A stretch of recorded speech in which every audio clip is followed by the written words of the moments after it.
Good morning/afternoon, everyone. Today we're going to explore one of the most important types of chemical reactors used in industry, the plug flow reactor, or PFR.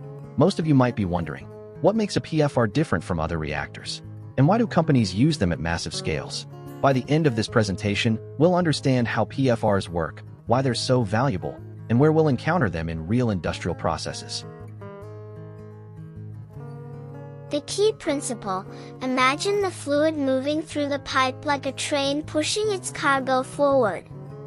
Each car of the train carries stuff, we call it a plug, that stays together and moves as one unit. Each plug has the same temperature, the same ingredients mixed together, and the same pressure. As these plugs travel down the reactor, the ingredients inside them react and slowly turn into products. Here's what makes it super special: there is no backmixing. Once a plug moves forward, it never mixes backwards with the plug behind it. How does this affect the reaction? Every single molecule of starting material spends exactly the same amount of time traveling through the reactor. We call this residence time, which is just a fancy word for how long something stays inside. This equal treatment is really important.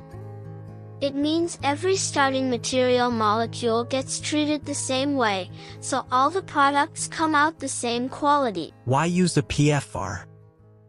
So why do companies choose PFRs over other reactors? Let me highlight the main reasons.